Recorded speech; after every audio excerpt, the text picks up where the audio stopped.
Okay, while that's cooking, I'm going to show you this soft drink cake. First things first, I'm going to use 250 grams, which is about a block of butter. That can go into our pan, and we need to melt this all down, so I'll just turn up the heat slightly.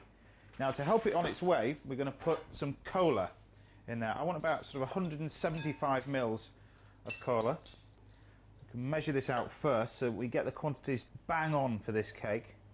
And it's actually the cola that reacts with the bicarb soda and the baking powder into here that causes the cake to actually rise.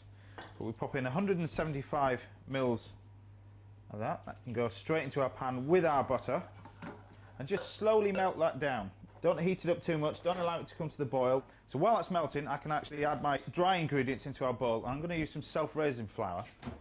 Any self-raising flour you can get, that's fine. And I'm going to use about 250 grams of self-raising flour, which is roughly about 8 to 9 ounces of self-raising flour. You can measure that. There we go. And then we need to pop this through a sieve. So bring our sieve onto our bowl. Now, before I pass that through the sieve, I'm going to pop a little bit of bicarb soda in. Now, it wants a good pinch of bicarb soda. Like I said, this reacts with the cola and causes the cake to actually rise. That causes it to lift up and gives the cake its nice sort of texture. So pop in a good pinch, or about sort of quarter of a teaspoon of that into there. Now, to colour our cake, we're going to use some cocoa powder. And I want about 3 tablespoons of cocoa powder. Nice heaped tablespoons. There we go. A little bit for extra good look, you know. A little bit of that. And then we just need to pass this through our sieve. So we've got all those nice ingredients together. There we go. They're all mixed together. That's fine. Then I'm going to put some caster sugar into here. Now, I'm going to use golden caster sugar. You can use normal caster sugar if you got it. 300 grams of this, which is about 10 ounces of your sugar, which that's about right. We need to add that to our flour and our cocoa powder. Now, this recipe is actually classed as sort of an all-in-one cake mix. So I'm going to mix this together and pop in 2 medium-sized eggs. We can crack those into there. They can go into our mix, and a little bit of vanilla essence. Now, it's entirely up to you. This is purely optional. You don't have to put it in. Just a touch of vanilla essence, just to give it a nice flavour. There we go. That can go in. Now, I need 250 mils of milk. This instantly cools down that mixture, because if we were to add that straight away to our cake mix, it would react with it too quickly, cause it to rise, and before we get it into the oven, the cake's starting to collapse again. But I've actually prepared a cake tin exactly the same as before. This is about a 9-inch cake tin, springform cake tin. It's totally non-stick.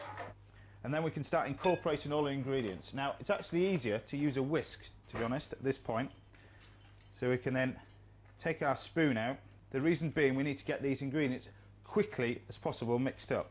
We pop about sort of half the mixture in. There we go. We can start to mix this all together now. If we put too much mixture in, it would then mix with the flour and go lumpy. So mix it all together first to create a batter, like that.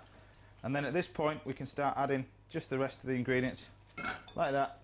That's the sort of texture that you want, not too sort of thick. And then we can pour this mixture straight into your tin. You can actually see it. If you get right in close, you can actually see the bubbles starting to react with that soft drink, and it actually starts to react and starts to cook and causes the cake mix to rise. So this needs to go straight in, 350 degrees Fahrenheit, about 180 degrees centigrade, and this will take about 40 minutes. I'm going to pop this in the bottom oven, again middle shelf. We leave that till it's nice and set on the top. So while that's cooking, we can create our glaze for our soft drink cake. Now, to do that, we want sort of about 100 grams of butter. Pop that into there, like that. And then I'm going to actually put all my dry ingredients in there first. So we want to add some icing sugar. Again, there's quite a lot of icing sugar for this, about 200 grams of icing sugar, which is about 6 ounces, but it'll dissolve into our liquid mixture and create a lovely glaze for our cake. And we pop that straight into our bowl. There we go. And obviously, to give colour to that, I'm just going to put in some cocoa powder.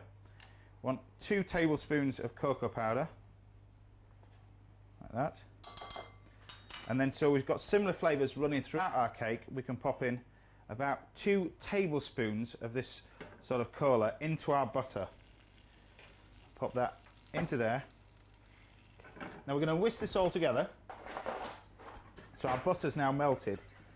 So incorporate all those 2 ingredients like that. Don't allow it to get too hot. There we go. You add a little bit first to get a paste, which is what we're looking for there. You can see as I'm mixing it, it's getting thicker. As it gets thicker, we get rid of all the lumps of our icing. There we go. Really give it a good mix up. So you've got this lovely sour glaze there. So I'm just going to leave that to one side. I've got my cola cake now. It's taken it out of the oven. Just allow it to cool right down. We can finish this off with our icing. Now bringing that across, and we can spread this all over the top of your cake like that. Just spread this all over the surface. It creates like this lovely sort of chocolatey fudge topping.